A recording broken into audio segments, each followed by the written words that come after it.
Saya juga dari dari sekolah Alkitab. Pernah sekolah di sekolah pendeta karismatik. Nggak pernah dapat yang kayak gitu. Gitu loh. Dua kali nyesel saya kalau misalnya saya salah salah masuk Islam misalnya nih. Maka saya nyesel jadi mualaf, nyesel pernah Kristen gitu loh. Bingung.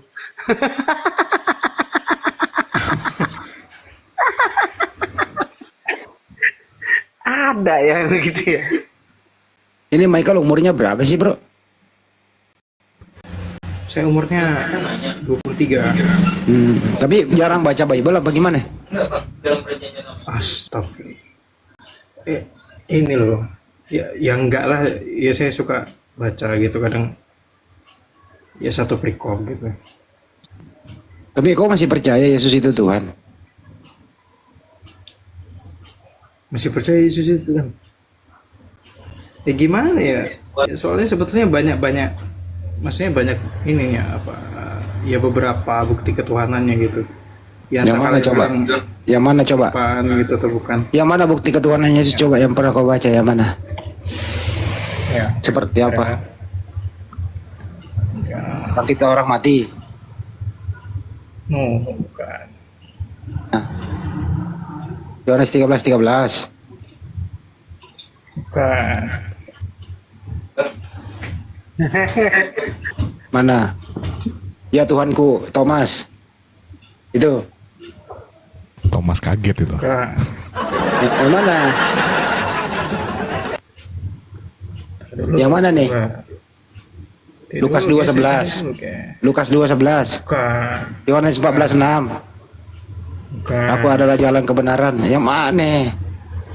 Aduh, itu udah sering. Nanti dulu.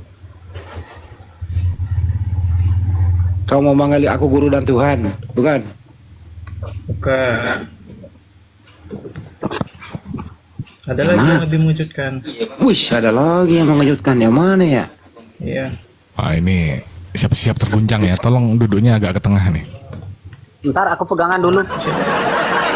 Pegangan dulu ya. Saya justru udah pakai safety belt ini. Sentimen. Baik. Tuhan baik.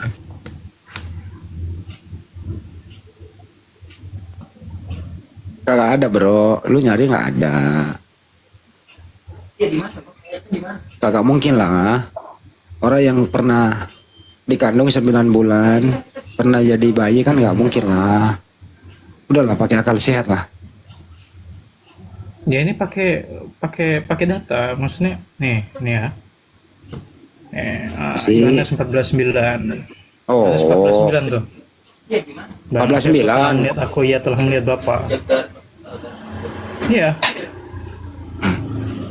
Telah sekian lama aku bersama kamu Filipus, namun kau tidak mengenal aku.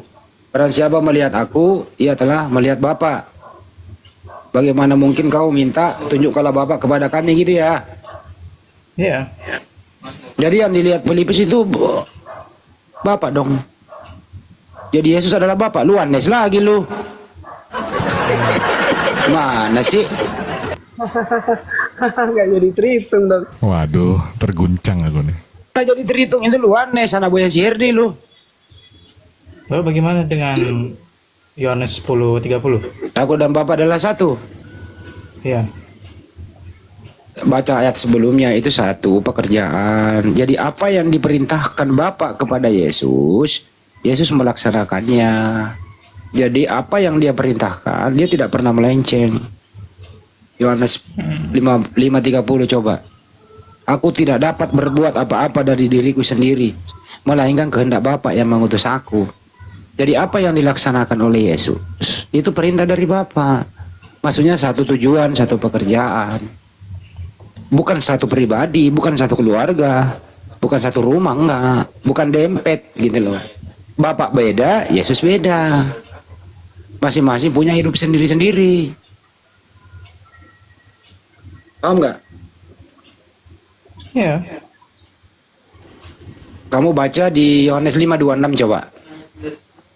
Coba baca Yohanes 5:26. Yohanes 5 nomor 26. Sebab sama seperti Bapa mempunyai hidup dalam dirinya sendiri, demikian juga diberikannya kepada anak mempunyai hidup dalam dirinya sendiri. Jadi dia ini bukan satu oknum tapi dua. Bapak beda, Yesus beda. Kalau aku dan Bapak adalah satu tujuan, satu pekerjaan. Baca ayat sebelum dan sesudahnya. Berarti hampir sama Bagaimana dong. dengan lalu bagaimana Sinoninnya dengan berarti Yohanes 858? Yohanes Tapi 8 emang Oh itu lagi.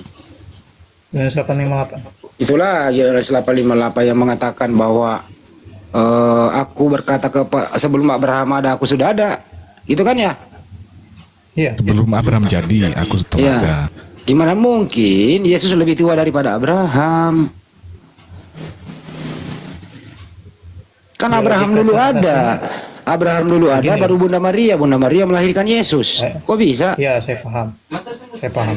Hmm. Berarti lebih tua Adam daripada Yesus dong. Adam duluan ada. Hah? Ya bukan, maksudnya gini. Hmm. Kalau dia bilang seperti itu logikanya, misalkan dia berkata sebelum Abraham jadi aku telah ada gitu. Artinya sebelum Abraham itu bahkan dia sudah ada gitu.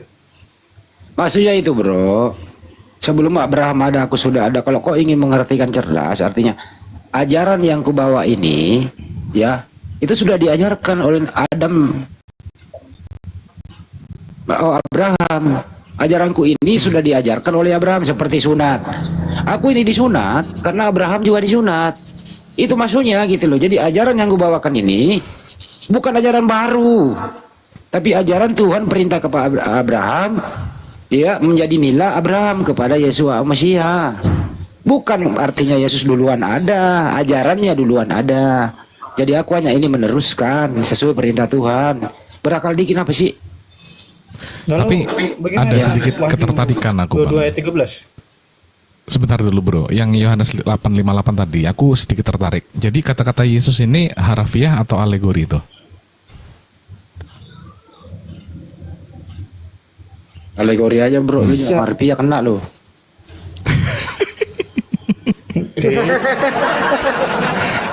Karena kalau secara harafiah harusnya dibaca ayat selanjutnya tuh bro. Lalu mereka mengambil batu untuk melempari dia tuh. Dilemparin batu Yesus gara-gara ngomong gitu. Para Yahudi itu marah gitu. Seolah-olah Yesus itu menyamakan dirinya dengan Bukan, karena orang yang mendengarkan itu salah pengertian. Dikira Yesus ini kok ngarang ngomongnya kok gini banget. Padahal itu artinya ada. maksudnya. Ya pada saat itu mereka begitu mikirnya. Lu juga berpikiran begitu sama mereka. Iya itu maksudnya bro. Lu juga kalau lu ada di waktu Michael dengerin dulu deh, Dia ngomong dengerin gitu dulu. emang gua Kalau pikiran lu sama dengan mereka waktu itu, kalau lu hidup lu juga lemparin dia lo. masa iya dari mana lu Iya tahu? iyalah, karena secara harfiah toh. Dari mana saya katakan secara harafiah atau hurfiah gitu? Saya nggak katakan itu sama sekali. Nah, terus secara apa? Beralegori dong. Aduh. Aduh, ya udahlah. Nah, nih coba nih. Apalagi Wahyu 22 ayat 13 coba. apa?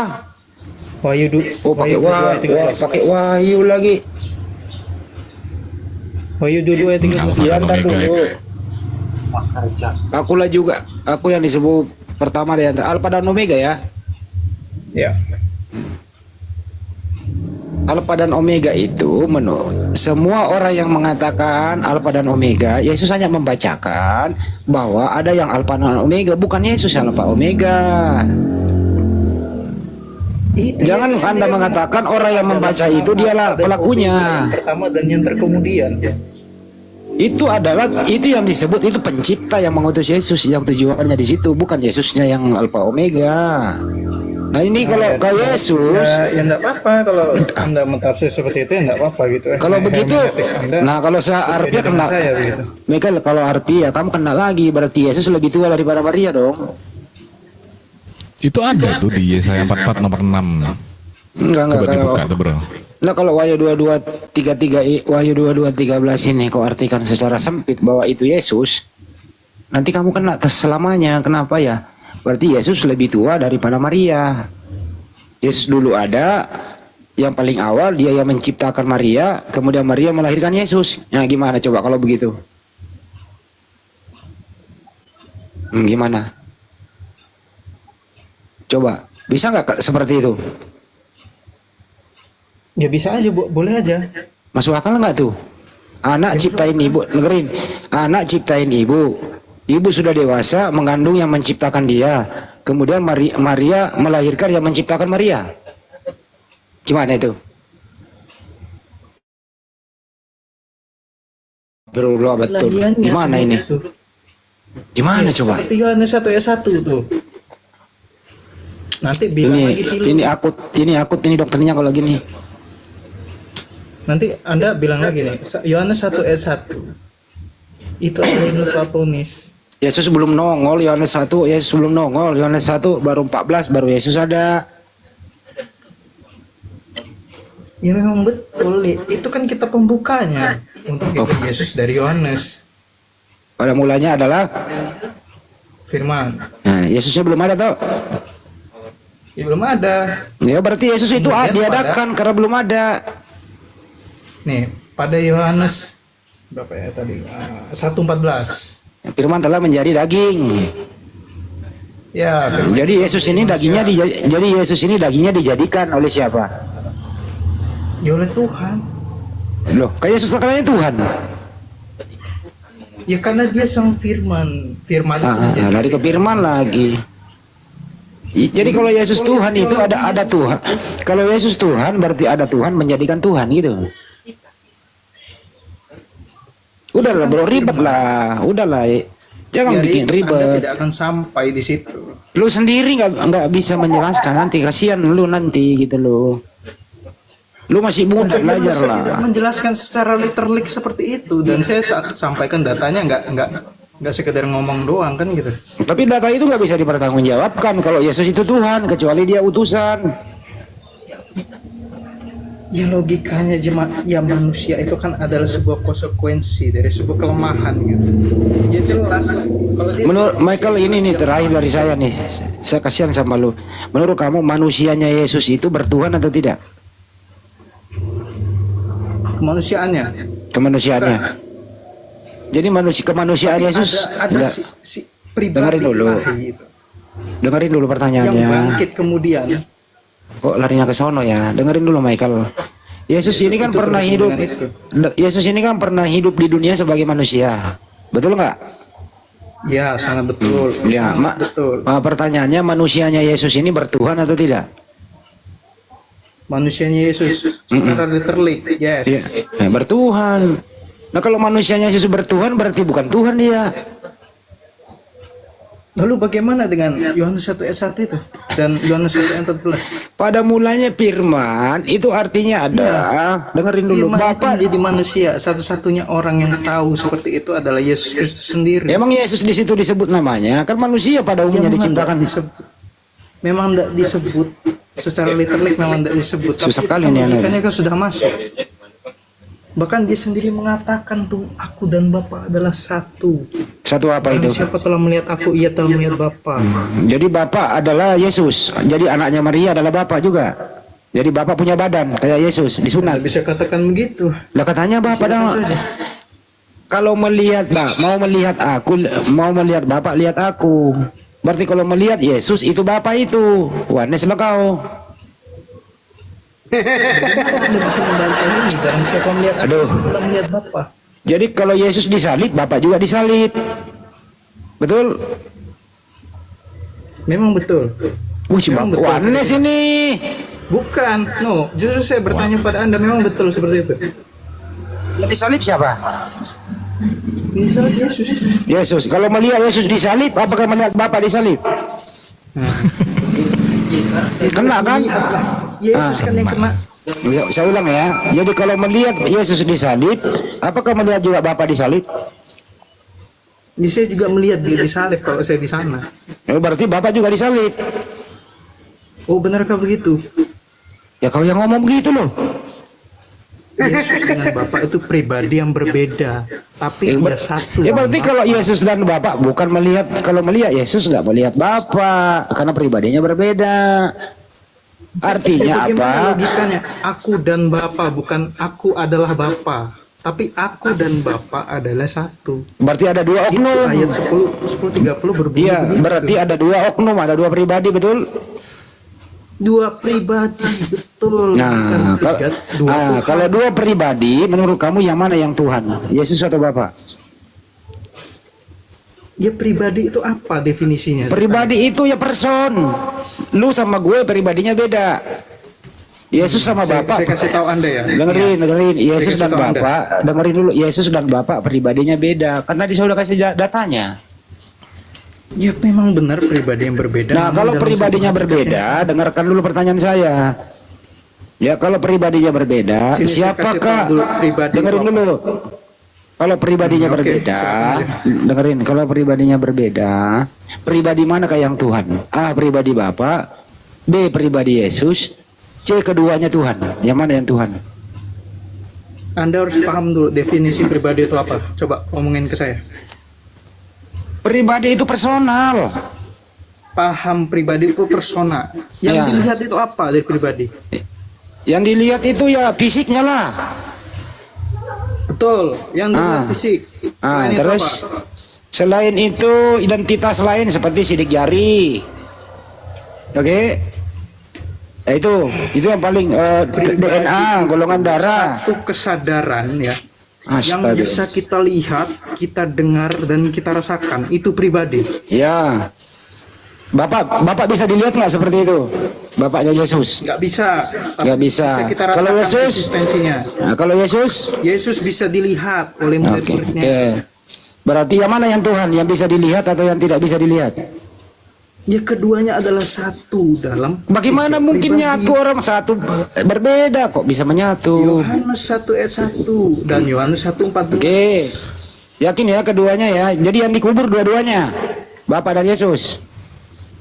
Kan sudah saya bilang. Nah, ini pribadi kau yang ini berbeda. gimana ya? Udah lanjut dulu. Dan Malas gua. Bapa, bukan. Malas gue ngobrol Adalah sama Bapa. anak yang Coba. tidak berilmu ya. Buang-buang waktu ya. Satu ya, host izin masuk nih. Nah, coba ya, pakai dalil langsung nih, bro. Ya udah. Pada waktu itu berkatalah Yesus, aku bersyukur kepadamu Bapa Tuhan langit dan bumi. Pertanyaanku, Tuhan langit dan bumi di sini siapa nih? Tuhan langit dan bumi, Bapa itu.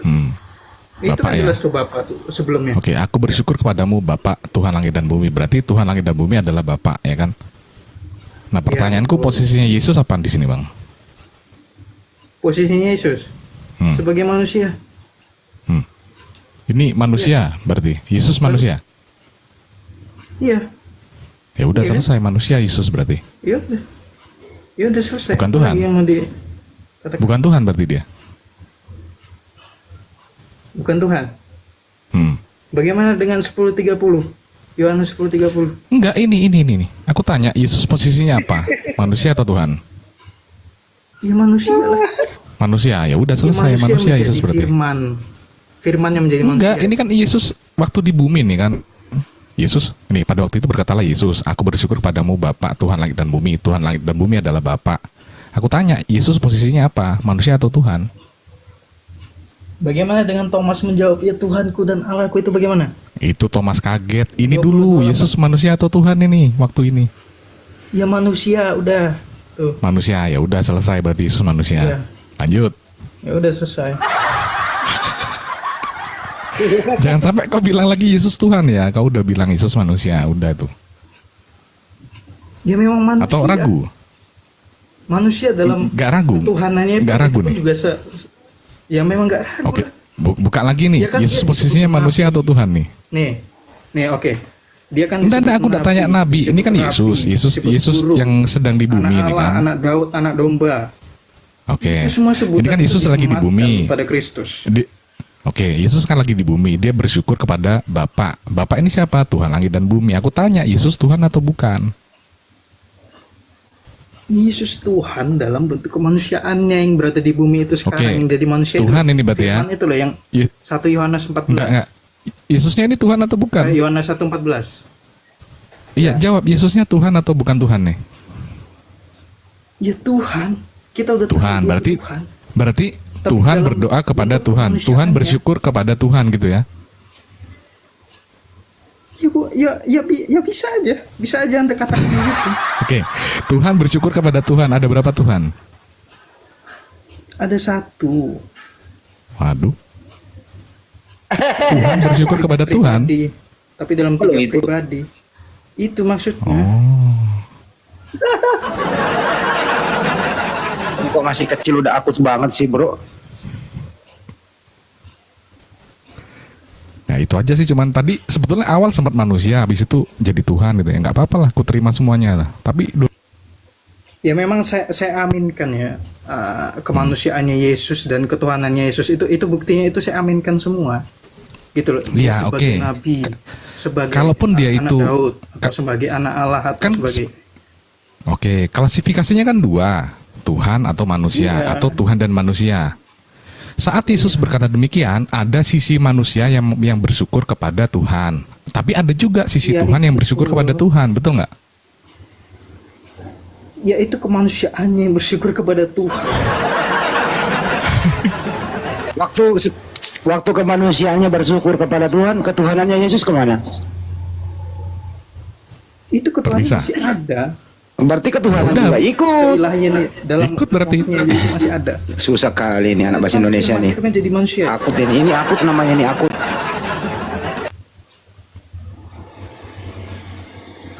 Kemanusiaannya berdoa, ketuhanannya keluar dulu. Begitu. Enggak. Nah, berarti ketuhanan dong yang berdoa juga.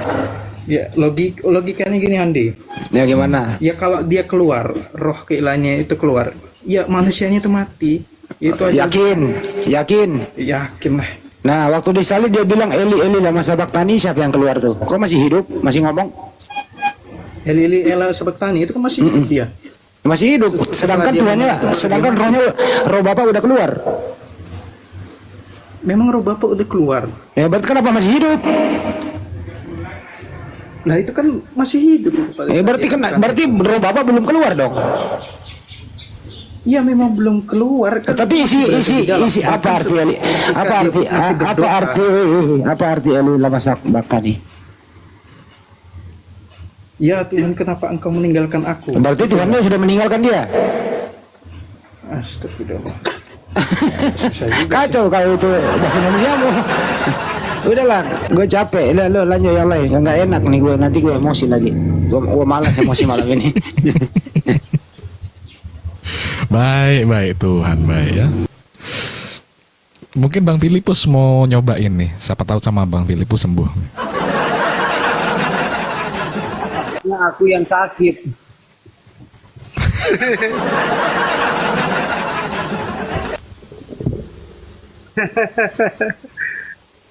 Teman-teman, kenapa ya akunku padahal sudah 2000 lebih malah nggak bisa buka kamera? Jangan-jangan kena pelanggaran apa gimana? Sudah berapa kali saya naik itu nggak bisa open cam.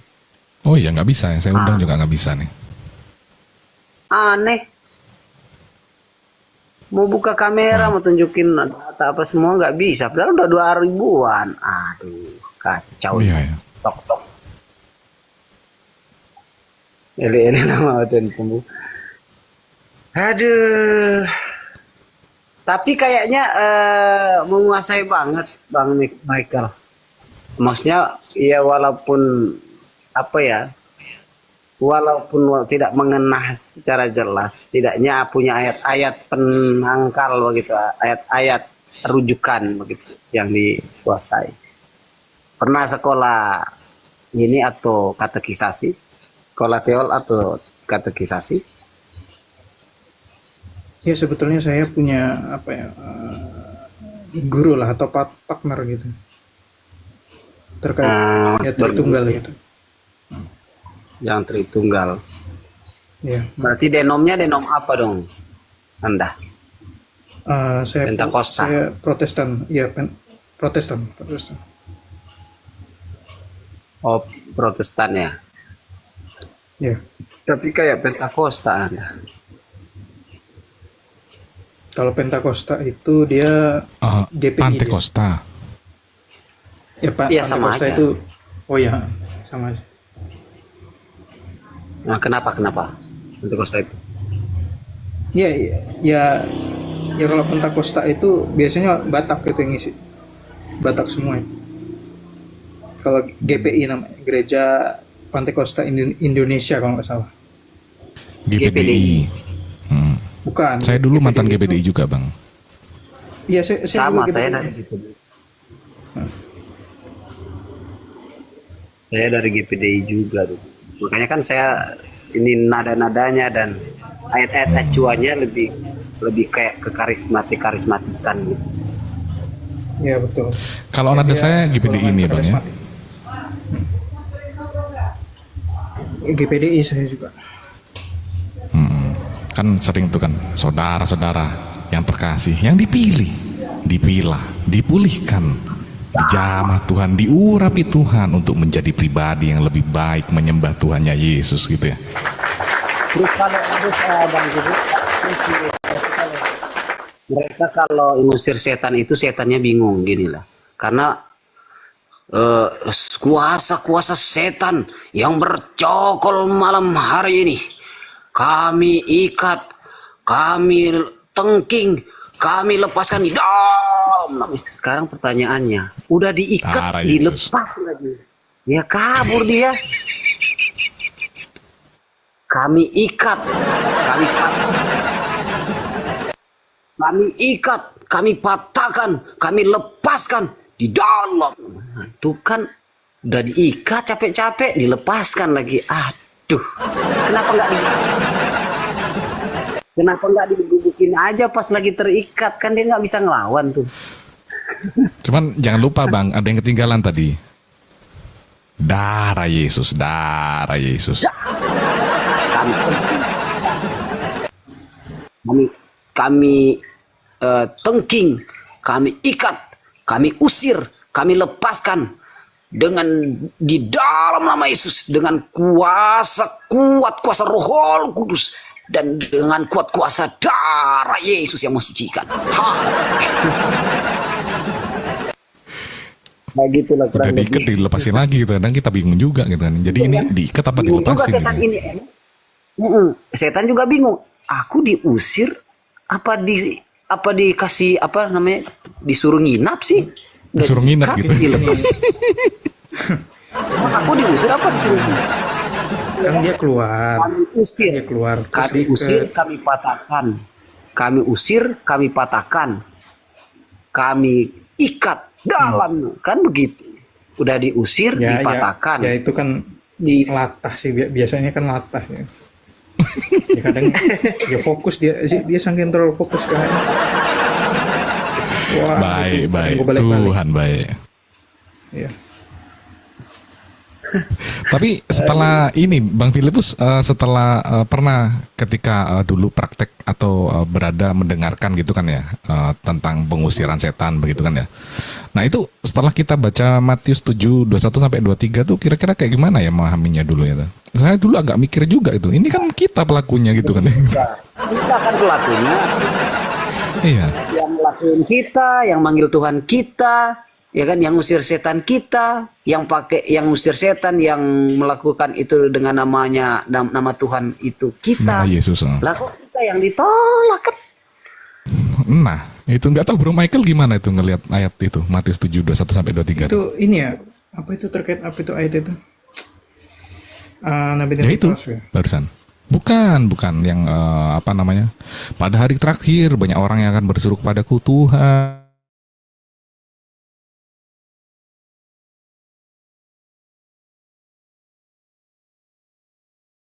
Anggaplah itu nabi palsu, tapi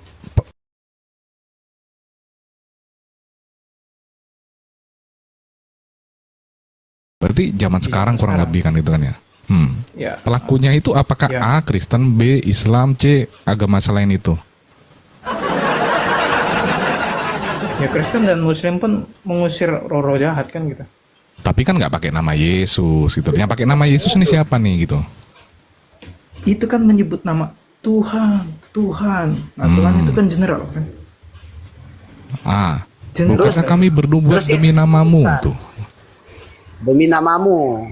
Dia kan? demi namamu gitu kan. Kan bukan Nama siapa di Yesus kan? Yang Nama berbicara siapa kan? di sana? Berarti Kan nama general, Yesus ya? Kan yang berbicara Yesus. Ya Ya Tuhan, Tuhan. Kan yang berbicara Yesus, terus Yesus kunci lagi di belakang. Betul. Yesus kunci lagi. Betul. Aku akan berterus terang. Betul. Berarti namanya dong. Iya kan? Namanya betul. Aku akan berterus terang kepadamu. Aku tidak mengenal engkau. Tuh kan? Berarti Yesus tidak bercerita tentangnya oknum lain di situ dia. Yang nyebut nama Yesus berarti kan? Nah, sekarang secara praktek yang nyebut nama Yesus waktu ngusir setan siapa tuh? Orang Kristen. Ya udah, berarti diusir nanti di hari traktir sama Yesus. Nabi-nabi palsu. Iya, Gimana, masalahnya nabi-nabi palsu yang Enggak, gini. melakukan Itu sebetulnya apa yang kalimat kalian kesombongan, loh. lakukan. Coba kalian perhatiin. Kalimat kesombongan. Aku mengusir setan demi namamu. Aku berpuasa berapa? 3 kali seminggu ya? Dua kali seminggu kan? Apa Aku berpuasa. Itu kan bentuk kesombongan Mana diri. ada ayat itu, nggak ada kalimat itu di situ. Bang. Iya, Nggak memang, ada berpuasa. memang nggak ada kalimatnya. Tapi Anda perhatikan kalimat itu bagaimana gitu. Nggak usah ditambah deh Jadi bang. kan Di ada- situ ada- cuman aku mengusir setan demi namamu, bernubuat demi namamu, ya kan? Nah, saya baca secara benar, Maksudnya- nggak ada itu berpuasa, itu nggak ada bang. Itu tuh dia tuh bentuk menyombongkan diri gitu. Kenapa harus diomongin gitu? Maksudnya segala macam yang sesuatu yang seperti itu gitu. Padahal seharusnya nggak perlu. Nggak ada yang omongin di situ bang. Di situ nggak ada narasi begitu nih. Bentar ya. Berapa memang tadi? tidak ada. Memang tidak ada secara literally, nggak ada. Makanya untuk memvalidasi kan dilihat pelakunya. Pelakunya siapa nih gitu loh yang melakukan ini di hari terakhir ini. Di hari terakhir. Pelakunya nabi-nabi siapa gitu palsu. Itu kan hari terakhir kan, artinya itu akhir zaman. Ya ini sekarang kita lagi di akhir zaman. Nah, itu dia betul tuh. Nah, Itu kan konteksnya lebih palsu. Kita baca ayat per ayat ya bang. Kalimat per kalimat, ayat per ayat. oke, konteksnya anggaplah ini diarahkan kepada nabi palsu, tapi ternyata pelakunya Kristen, betul nggak? Ya betul, memang betul.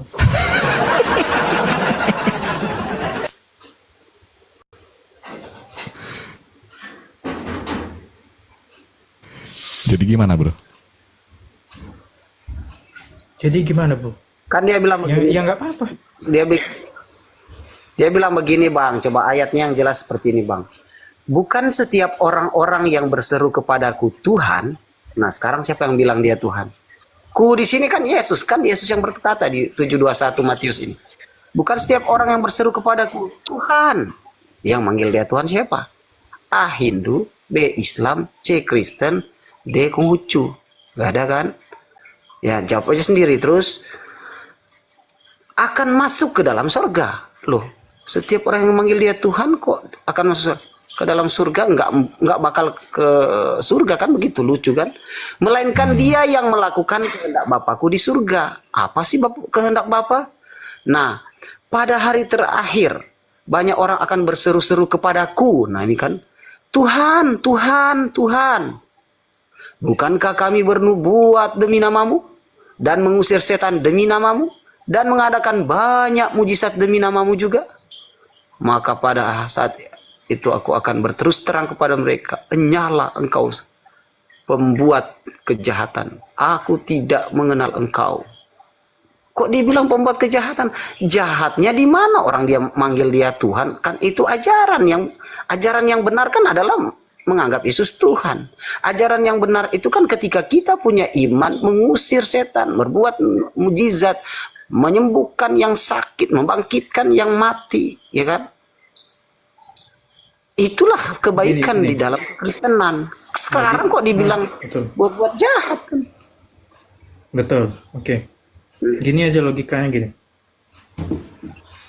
Saya membuat mukjizat lebih dari 10 kali. Dan saya mengusir Aku suka banyak kalau udah roh-roh ngomong jahat, logika nih. ya kan? Saya sudah mengusir roh-roh jahat lebih dari 1000 di masing-masing orang yang pernah saya temui. Dan saya merasa yang paling suci adalah saya gitu, karena saya mampu melakukannya. Itu kan bentuk kesombongan gitu. Itu tuh bukan Tapi di ayat serta-merta- ini ada satu perikop Iya, bang, nggak seperti- berbicara tentang narasi itu bang. cacat logika justru kalau dicocok-cocokkan seperti itu namanya prasangka bang. Kenapa? Karena tidak ada menyatakan di sini orang-orang itu sombong karena telah melakukan. Nah justru yang sombong itu seperti yang hal berpuasa, kemudian hal mengikuti Yesus, kemudian hal berpuasa. Yesus menegur orang-orang berpuasa tuh hendaknya meminyaki kepalanya, jangan seperti orang yang makan gitu, supaya tidak terlihat ya, atau aku bisa menganalogikan tuh bang. Gini. Nah sekarang nggak ada bahasan itu bang. Bentar ya, silakan. Bentar. Nih, logikanya gini, lalu kenapa bentuk kebaikan itu kok disebut kejahatan gitu? Itu kenapa? Lah justru itu. Kebaikan, kan? Kenapa? Justru Berarti itu. dia tidak. Jawaban singkatnya bang, secara literal kita bisa menyimpulkan di sini bang. Kenapa? Karena dia menolak dituhankan, dia menolak setiap mujizat yang berlandaskan namanya yang disematkan sebagai Tuhan dan lain-lain bang. Dan dianggap berbuat kejahatan itu karena jelas melainkan orang yang melakukan kehendak Bapa. Apa kehendak Bapa? Jangan apa yang dikatakan Bapa di dalam kitab Perjanjian Lama? Jangan ada padamu ilah lain di hadapanku. Jangan membuat bagimu patung yang menyerupai apapun di atas, di langit, atas bumi, di bawah. Nah sekarang pertanyaannya, yang bikin patung bentuk Tuhan siapa? Islam. Nah ya itu. Mau Katolik, Kristen, Protestan juga ada bang. Pantekosta juga ada. Tapi GPDI nggak ada. Kami GPDI nggak ada, betul. Iya tapi gambarnya ada bang. Gede-gede di gereja bang. Kami patung ya bukan patung tapi gambar cuman. Nggak ada gambarnya kami. Nggak juga bang, di atas kepala pendeta itu di mimbar ada patung gitu loh, salib, ada patung Yesus di situ lagi gelantung. Ada bang. Nggak ada. Kalau abang menyatakan begitu bang, iya tempat abang kan cuman di situ kayak cicak kayak katak dalam tempurung aja bang. Satu Indonesia ini udah saya pergi semua bang. Ya saya juga pun sama gitu loh. Saya ngelihat gereja ortodoks apa segala macam denominasi segala saya macam. sekolah Alkitab di Merauke bang. Saya sekolah Alkitab di Merauke. Praktiknya saya di Australia bang. Terus saya kembali, saya tugas. Iya, bagaimana saya pernah pergi. Percaya Anda? Aduh, ini sayangnya nih. Alhamdulillah kalau nggak percaya Anda. Sayangnya saya nggak bisa open cam. Saya bisa turun dulu ganti dengan akun lain nggak supaya dia percaya. Anggaplah saya percaya. Nggak usah dulu percaya. Saya nggak suka begitu dicurigai tapi kemudian ngalah. Seolah-olah udah selesai. Saya nggak suka begitu. Bukan tipeku itu. Bisa nggak saya turun lagi terus saya naik lagi biar saya buka? Boleh gitu bang Filipus. Boleh. Ya sudah, ditunggu ya. Ditunggu kok. Ntar. Nah, ini saya mantap ganti ini. akun lah. Ya. Ya, selamat malam Bang Helel. Ya, assalamualaikum warahmatullahi wabarakatuh. Ini Bang Ben Abraham ya. Oh, Bang Ben. Bang Ben Abraham. Iya. Kirain siapa? Waalaikumsalam. Saya menarik Ben nih sama Abraham mau ini sama Michael silakan. Iya, saya menarik nih sama klaim dia tadi bahwa Wahyu 22:13 ya.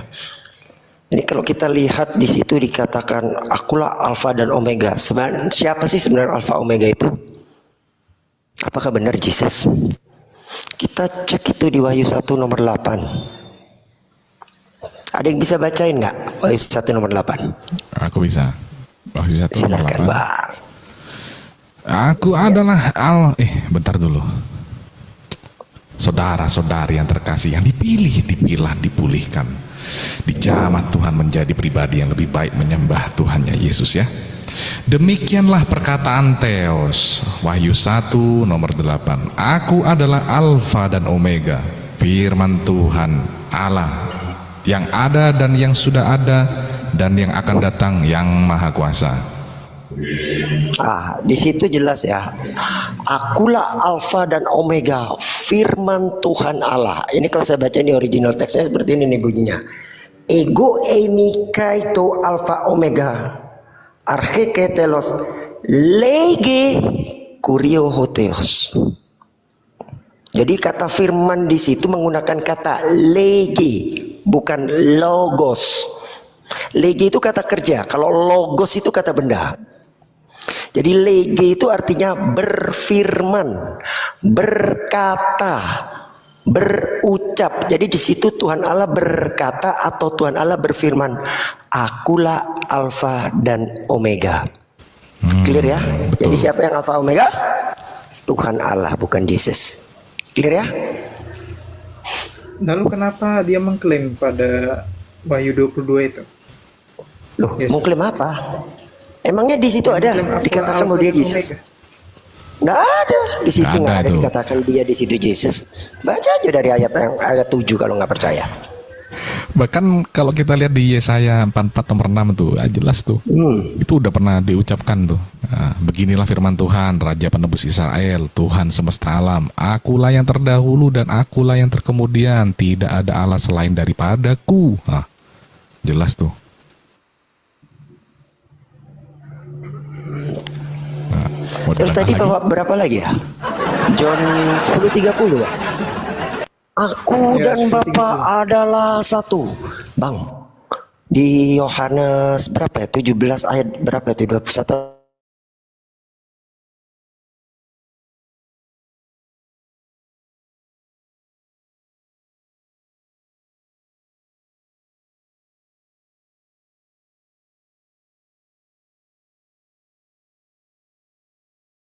Tambah lagi 12 bang, 15 loh bang Tuhan Anda bang. Bejibun bang Tuhan Anda. Bener bejibun Tuhan Anda. Bingung Anda nanti. Kan di situ dikatakan. Oh, yang bapakku bapamu itu ya bang ya? Bukan, yang murid-murid agar mereka menjadi satu sama dengan aku dan engkau. Ada kan ayatnya? Lupa saya. Tapi ada juga tuh yang 17, bapakku dan 18 bapakmu, nggak? Allahku dan Allahmu itu. Nah itu ujung-ujungnya itu Yesus di malah John ketemu sama 20 nomor muridnya tuh. 17. Nah, di John 20 nomor 17 Yesus berkata, aku akan kembali kepada Bapakmu dan Bapakku, Tuhanmu. Sebenarnya Tuhan itu bukan Allah ya, karena di situ menggunakan kata God. Tuhanmu God. dan Tuhanku. Masa iya sih ada Tuhan punya Tuhan lain bang? Bingung kan? Gimana konsep ada Tuhan punya Tuhan lain bang? Bingung nggak? Bingung pasti. Sebenarnya nggak bingung kalau menurut saya. Berarti Tuhan itu ada berapa sih bang? Saya tanya. Gini loh, Tuhan itu memang ada satu. Kami juga monoteisme termasuk itu. Yang mana? Yang punya, yang mengatakan Tuhanku dan Tuhanmu, atau yang dipertuhankan? Oke, begini logikanya begini. Pada saat dia berkata, persembahlah Tuhan satu-satunya, Tuhan Allahmu gitu ya. Tapi di sisi lain, ya, Matius 28 bagian akhir, amanat agung itu, tahu ya? Ya. Ya, dia mengatakan Ya. baptislah dalam nama anak, dalam nama Bapa, Anak dan Roh Kudus. Nah, lalu Ya. bagaimana? Itu lagi. Kebentung lagi. Udah, jangan Menafsirkan. santai aja bang, santai aja bang. Udah? Enggak, di sisi lain dia Pertama. mengatakan sembahlah Tuhan Allahmu satu-satunya. Apakah di Kemudian amanat di agung bagian ketika dikatakan, udah belum bang? Kalau belum selanjutnya aja ya. nggak apa-apa. Udah. Ya udah. Pertama, di amanat agung yang mengatakan baptislah atas nama Bapa, Putra dan Roh Kudus. Apakah di situ dikatakan bahwasanya Putra dan Roh Kudus adalah Tuhan? No. Terus kedua, kalau Anda pernah belajar kritik teks bang, Matius 28 dari ayat 15 sampai 20, Anda tidak akan temukan itu di manuskrip tertua. Tertua kan Kodeks Sinai dan Kodeks Vatikan. Ayat itu baru ada di Kodeks Bizai dan Kodeks Alexandrinus abad ke-5. Dari mana bang ayat itu? Bukannya Bagaimana? yang berdekatan ya logika. Maksudnya salah satu abad kan. Itu Dari mana bang? jaraknya hanya satu abad. Kan? Berarti ayat baru dong. Yang nulis bukan murid Yesus dong. Siapa yang nulis bang? Pertanyaan saya. Siapa yang nulis? Nah itu sih nggak tahu. Anda lebih tahu. Nah, itu Bang. Jadi itu sama dengan Johanin koma. Ayat yang baru ada di kemudian hari. Jadi Sama kayak amanat Markus agung, 16 juga. Iya, Markus 16 ayat mulai dari 8b sampai 20, Yohanes 7 ayat 53, Yohanes 8 ayat 1 sampai ayat 11 banyak. Saya punya datanya itu. Itu ayat yang baru ada di kemudian hari, Bang. Tidak pernah ada di Kodeks Tertua. Kodeks Tertua itu Kodeks Sinai dan Kodeks Vatikan. Di pertengahan abad keempat. Itu yang dikatakan kodeks terlengkap, manuskrip terlengkap. Itu tidak pernah ada, Bang. Itu baru ada di Kodeks Bizae dan Alexandrinus abad ke-5. Malah lebih parah lagi Johanin koma, Bang, yang merupakan dasar dari dogma Trinitas yang mengatakan sebab ada 3 yang memberi kesaksian bla bla bla bla. Anda tahu itu ada abad keberapa? Abad ke-16 baru muncul di Textus Receptus yang cetakan kedua. Yang pertama belum ada. Oh, lebih parah lagi itu, Bang. Apakah kita mau menyandarkan keimanan dan keselamatan kita pada ayat-ayat yang seperti itu? Bukannya itu Bodmer Papiri abad ke-9? Di mana? Abad apa? Papirus apa? Saya mau tahu. Saya cek ini. Abad ke-9. Luar Papirus biasa. apa itu? Luar biasa. Baru abad ke-9 ditulis. Abad ke-9. Berarti murid Yesus hidup sampai abad ke-9, Bang. Kayaknya saya pernah. Mantap kali, Bang.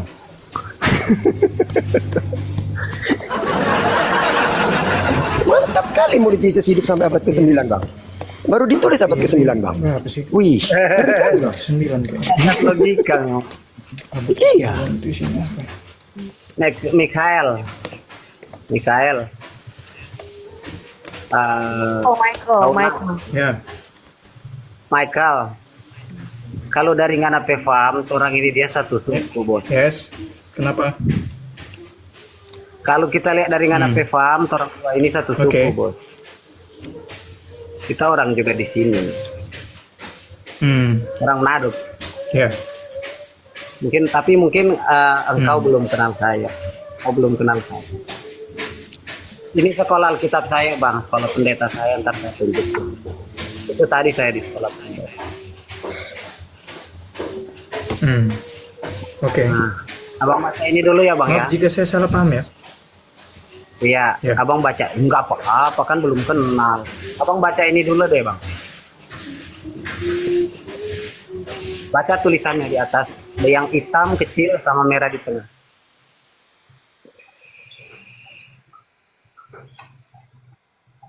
Oh iya betul. Iya, betul. Ya, itu Tapi ya. nggak ada saya di situ, Bang. Nggak usah percaya gitu dong, Bang. Karena itu nggak ada saya, Bang. Yang ada Cuman- saya ini, Bang. Maksudnya? Yang ada saya ini, Bang. Yang tadi Enggak, sudah saya lihat. Gini, ketika Ini yang Anda ada menunjukkan saya. Tapi masih sama, Bang. ya karena nggak terlalu kelihatan juga sih burung juga. Ya, Tapi ya. ya udah ya sudah gitu. Karena ini foto, Bang. Karena ini foto saya, album foto Konica atau apa ya dulu ya. Foto dulu kan pakai kamera itu yang pakai baterai itu loh. Pakai film gulung itu loh, apa namanya Pakai itu? roll ya. Kalau dia pakai roll film gitu loh. Ya, terus saya foto lagi dari album, makanya jelek. Nah, biar lebih dekat. Nah, ini juga masih foto tapi jelek apa? Foto tetapi saya ini, Bang. Nah, ini waktu saya pelayanan, Bang. Dan ini di perbatasan RIPNG, Bang. Jadi RIPNG dari Merauke itu ke Australia itu, Bang, deket, Bang. Jadi kalau saya bilang ke Australia, Bang, heran. Saya juga bingung, Bang. Mungkin ada orang-orang sama teman saya juga, Bang.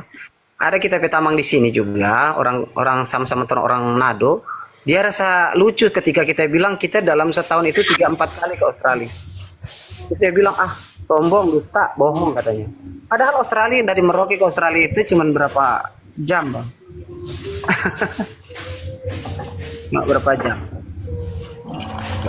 Dekat, Bang. Bahkan kalau kita lihat petanya, RIPNG, PNG ke Australia itu dekat sekali. Karena Papua Nugini juga Australia gitu loh. Sebenarnya Papua Nugini juga Australia. Gitu loh. Negara persemakmuran Australia. Banyak yang nggak tahu kalau Papua Nugini itu bagian dari Australia. Karena kalau kita masuk lintas batas, kita akan membaca tulisan yang bertuliskan welcome to Australian Dominion Country. Artinya selamat datang di negara persemakmuran Australia. Itulah. Kurang lebih begitulah kalau ditranslate. Gitu loh. Jadi artinya kita kembali ke topik tadi, Bang. Di semua gereja itu, hampir semua gereja itu ada patung, walaupun ukurannya kecil gitu loh. Dan tidak menghadap ke patung itu untuk ibadah seperti Katolik. Tapi di Pantai Kosta, di pendeta saya, di gereja ini juga ada patung salib gitu. Salib kecil, ukuran mungkin ya sekitar 30 cm panjangnya, lebarnya, tingginya sekitar 40 cm, tapi ada patung Yesus kecil di situ. Jadi setiap gereja Protestan maupun gereja Katolik maupun apalagi Katolik, kalau Katolik kan kita udah nggak usah bahas lah, kita udah tahu semua lah, kita sama-sama tahu. Gereja Protestan itu kecuali Advent, Bang, kecuali Advent.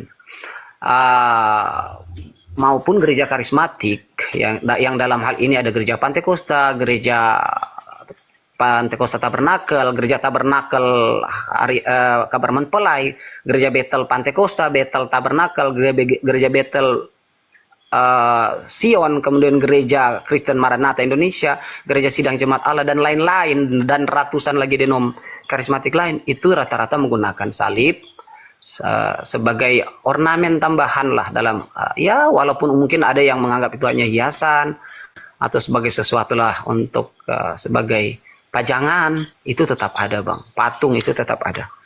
Hampir semua gereja. Kalau nggak ada di gereja, pasti di pastorinya ada. Kalau nggak ada di pastori dan di gerejanya, pasti di rumah jemaat ada. Dan pendeta tidak melarang itu. Itu terkait dengan patung tadi. Oh iya, saya tamatan sekolah Alkitab Merauke angkatan 10, angkatan 11. Saya tamat tahun 2006-2007. Gak tahu Abang di zaman itu sudah umur berapa, Bang? Waktu saya tamat pendeta, Bang, Abang sudah umur berapa mungkin? Ini nih. Ini bukti kalau saya tamat dan itu adalah foto saya. Dan kalau saya ngaku-ngaku, teman-teman saya masih aktif pendeta loh, Bang. Mungkin hanya 3 orang nih yang sudah nggak aktif dari banyak orang ini. Dan mereka tuh tahu saya kok. Bahkan saya hafal semua ini, orang di atas, orang di bawah, orang di tengah. Itu saya hafal semua, pendeta-pendeta semua ini. Nah, jadi artinya perjalanan spiritual Kristen saya, kekristenan saya itu artinya bukan dijalankan secara awam gitu.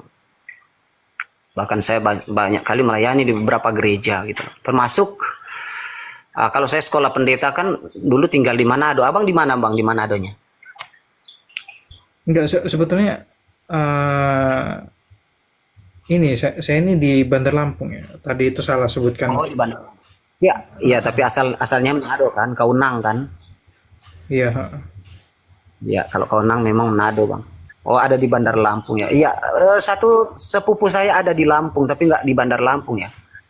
Pokoknya ada di Provinsi Lampung, pendeta dia di sana. Pendeta Daud Gelagina namanya, sepupu saya. Jadi keluarga saya itu paling banyak pendeta Pantai Kosta, Bang. Termasuk saya itu sekolah pendeta karena sepupu saya yang antar saya ke Merauke.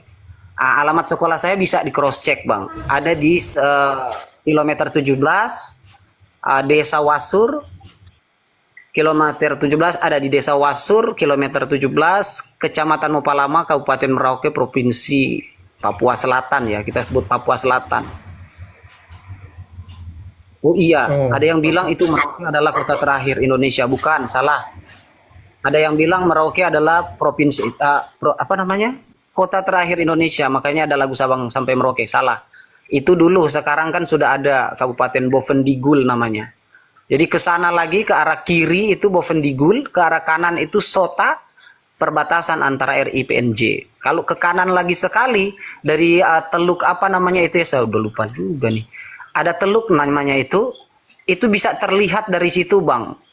Gemerlap lampu dari seberang lautan sih, tapi bisa terlihat sedikit lah begitu.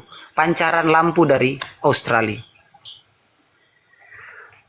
Kita bisa lihat peta juga, kalau nggak bener itu bisa lihat, atau coba kita periksa ke Google Maps. Ini nih sekolah saya nih. Itu. Dan kebetulan saya masuk Islam itu belum menikah. Saya masuk Islam 2009, menikahnya 2016. Jadi bukan karena menikah. Bahkan saya pergunakan masa lajang saya sebagai seorang mu'alaf itu untuk mencari tahu Islam. Sebetulnya saya nggak masuk Islam karena bahasa orang Islam ya, hidayah katanya. Saya nggak seperti itu. Walaupun pada akhirnya saya temukan yang disebut mereka disebut orang Islam itu adalah hidayah, tapi sebetulnya pada awalnya tidak. Karena saya sebenarnya masuk Islam itu agar bisa masuk ke dalam pondok pesantren gitu loh, belajar pesantren, di pesantren belajar semua ajaran agama Islam. Maksud saya adalah kembali ke tanah Papua, Bang. Kembali ke tanah Papua untuk menjadikan sasaran pelayanan saya itu di daerah-daerah transmigrasi Jawa, yang notabene di daerah-daerah transmigrasi Jawa di Papua itu tidak ada ustadznya, tidak ada ulamanya. Jadi mereka orang-orang Islam awam, karena ya namanya juga transmigrasi kan. Bentar. Ustadz Filipus, berarti antum awal kali ngaku masuk Islam ini berarti cuma pura-pura, betul kah? Ya, betul. 3 tahun.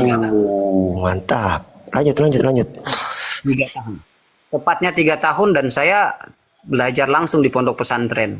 Dan sampai selesai daurah fikih saya.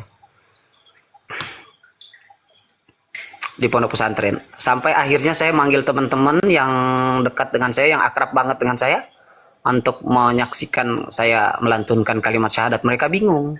Kok Muhammad Fikri kayak gitu sih? Kayak orang kesambek gitu. Udah tahu kita lagi ngaji di sini, udah mau tamat, udah mau selesai kan begitu. Kok tiba-tiba saksikan aku mau syahadat? Emang lu siapa gitu loh? Saya nggak ngaku mu'alaf masalahnya. Saya juga nggak ngaku ex gembala ya begitu, ex hamba Tuhan. Saya nggak ngaku ex Kristen dan sebagainya. Mereka tahu saya santri, sama saja dengan santri pada umumnya, gitu loh. Mereka taunya saya santri pada umumnya yang belajar sama-sama dengan mereka. Mereka nggak tahu ternyata saya itu sebetulnya hanya ibarat kasar. Jangan-jangan antum waktu pura-pura jadi muslim berapa 3 tahun ya? Ini jangan-jangan kalau waktunya puasa antum nggak pernah puasa ini ya? Saya puasa, Bang, jangan gitu dong. Puasa, Bang, saya sholat, Bang. Saya sholat 5 waktu. Ya, puasa saya puasa. Ramadan, jangan-jangan puasanya pagi, terus pergi ke pasar atau kemana minum, gitu. Nah, Bang, kebetulan beberapa tahun saya itu di pesantren kan. Nah, di pesantren, Bang, emang kalau hari puasa itu emang ada di dapur buka, Bang? Kantin buka, Bang? Nggak keluar maksudnya. Nggak bisa, Bang. Nggak bisa kita sembarang keluar di pondok pesantren, Bang. Ini bukan institut agama Islam gitu loh. Ini bukan kampus, ini pondok pesantren Salafiyah. Oh ya, pondok pesantren saya di Desa Kerincing, Kecamatan Secang, Kabupaten Magelang, Provinsi Jawa Tengah. Jelas kan? Pondok pesantrennya namanya Pondok Pesantren Sirojul Muklasin. Bisa googling, Anda silakan googling, ada itu. Kita ribuan santri dari mancanegara di situ. Dan ini saya setelah jadi. Udah dapat nggak? Kan bentar, antum kan pertama kali masuk Islam itu kan tujuannya cari kelemahan Islam selama 3 tahun. Udah dapat nggak selama 3 tahun itu kelemahannya? Saya sampaikan sampai sekarang belum, dan saya nggak mau berkata tidak. 3 tahun nggak dapat apa-apa, malah dapat hidayah. Ya, walaupun istilahnya ikhlas masuk Islam, tapi saya tetap akan pada konsistensi mukosid gitu loh. Yaitu saya tetap akan terus mencari kelemahan Islam. Artinya saya akan belajar terus, gitu loh. Sampai saya menemukan Islam itu, atau saya mati dalam keadaan tidak menemukannya. Tapi akhirnya bukannya menemukan kelemahan Islam ya, malah dapat hidayah ya. Mantap. Kan selama ini kan stigma negatif tentang Islam kan udah beredar sampai ke sumsum kehidupan masyarakat gitu loh. Sampai ke inti kehidupan masyarakat, sampai ke daerah bawah gitu loh. Merambah ke daerah bawah, ke area bawah gitu. bahwa negatif Islam. Maka saya penasaran pula gitu. Sembari saya belajar, saya ingin menguasai ajaran agama Islam. Itu bukan untuk meyakini, Bang. Bukan untuk meyakini. Sebetulnya untuk kebutuhan penginjilan juga itu. Karena nanti kalau saya kembali nanti ke tanah Papua, pasti saya akan mendapatkan domba-domba yang banyak. Dari mana? Dari daerah-daerah transmigrasi itu. Karena jelas, pertama orang Jawa itu kan lembut, mudah menerima, dan tidak suuzon orangnya, ya kan? Nah, aku akan pergunakan ketulusan mereka itu untuk masuk. Yang kedua, ketika kita membahas agama lain, terus kita sandingkan dengan Islam, apalagi hadis-hadis misalnya atau apa-apa kita kuasai, termasuk saya kan banyak belajar hadis-hadis doif di situ. Nah, itu kan bisa menguntungkan untuk penginjilan lah istilahnya begitu. Namun apa yang saya dapat? Nggak dapat saya apa-apa. Tahun ketiga saya nangis, manggil teman-teman, nyuruh melihat, menyaksikan saya. Ya minimal saya bilang 3 orang. Saya mau bersaksi bahwa tiada Tuhan selain Allah dan Muhammad adalah utusan Allah. Isyhadu bi anal muslimin an la ilaha illallah Muhammad Rasulullah. Asyhadu an la ilaha illallah wa asyhadu anna Muhammad Rasulullah. Sampai berapa puluh kali saya sampai menangis. Terjadi-jadinya mereka heran dan ketahuan di situ bahwa ternyata saya bukan santri biasa. Ternyata nyamar ya, 3 tahun ya. Ya, tapi ya kan, ya di sini kan saya tidak sedang membangga-banggakan itu kan, saya cuman ya testimoni aja lah, percaya juga nggak apa-apa, nggak percaya juga nggak apa-apa gitu loh. Itu sama kayak teman saya, saudara saya ya, saudara dengan saya nih. Karena saya juga suku Minahasa, Bang. Jadi ini loh. Jadi kalau ada juga yang nggak percaya, itu ya sudah menjadi bagian dari konsekuensi hidup, bahwa apa yang kita katakan itu kadang tidak disukai atau ada juga yang disukai dari kalangan Jadi musuh. Ada yang kayaknya Bang Filipus ini mau jadi the next Nok Hurlunya ya. Iya. Bang, itu ada pertanyaan dari moderator yang di bawah tuh. Bang, sunat nggak itu? Waktu pertama 3 tahun saya nggak sunat. 3 tahun pertama dari 2009 sampai 12 itu saya nggak sunat. Dan saya berbohong. Jadi bahwa waktu saya- nyamar 3 tahun Ya, jadi pura-pura nggak jadi sunat. muslim itu nggak sunat berarti? Belum saya sunat? sholat, Sholat saya pun nggak sunat, no? saya semua dalam keadaan nggak sunat. Allahu Akbar. Ya. Astagfirullahaladzim. Saya dalam keadaan nggak sunat. Sampai hidayah itu datang dan saya pun pulang. Saya sunatnya dari selesai pesantren.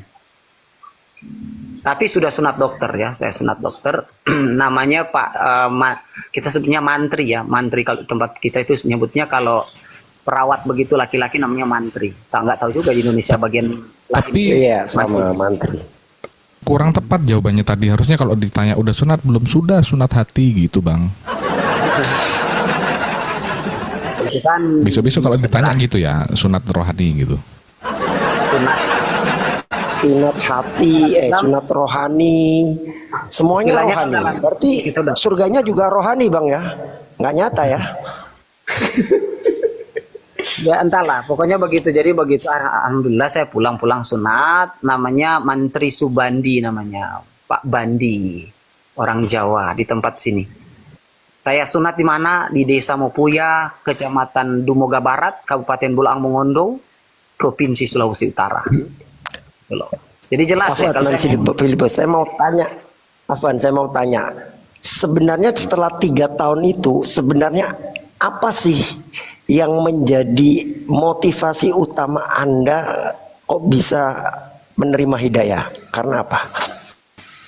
yang pertama, saya tidak menemukan informasi yang sepadan dengan informasi-informasi sebelumnya tentang Islam. Pertama itu, Bang. Yang pertama tuh. Yang pertama, saya tidak menemukan bahwa informasi sebelumnya tentang negatifnya Islam itu nggak saya temukan. Karena kan kita tahu sendiri di luar sana, dan ya kalau Bang Mikael juga nggak seperti itu, ya syukurlah. Tapi rata-rata, mohon maaf, rata-rata non-Islam pasti tahu kalau Islam itu syarat dengan terorisme, tukang kawin, ajaran gabrul, kemudian mohon maaf ini ya, agak pahit-pahit sedikit ya, tukang kawin, ajaran gabrol, nyembah batu, kemudian apa lagi ya? Pokoknya yang begitu-begitulah. Terong diiris-iris lah begitu. Ya, terorisme lah, radikalisme. Itu yang kita tahu. Tapi apa yang saya dapatkan? Dan ada juga yang berbicara yang paling menyakitkan sekali itu adalah ketika ada yang mengatakan bahwa pondok pesantren itu adalah sarang pencetakan terong diiris-iris ini, Bang. Makanya saya dapatkan, aduh, ini berbanding terbalik. Apa saya cuma satu aja kayak katak dalam tempurung ya? Apa perlu saya cari tahu? Dan alhamdulillah, saya juga mencari tahu selain satu pesantren. Jadi saya tidak belajar sama pesantren pondok pesantren tablik saja. Dulu saya dari pondok pesantren jemaah tablik. Saya juga pernah ya sebentar di pondok pesantren Muhammadiyah, pondok pesantren Salafi, kemudian pondok pesantren apa namanya, Wahda Islamiyah, NU, ya. Kalau ada HTI mungkin saya HTI, ikut HTI. Tapi saya nggak dapat teman waktu itu yang HTI. Tinggal HTI saya belum pernah coba. Sama apa namanya, Syiah, saya belum ke situ. Walaupun Syiah itu kita tahu bukan Islam.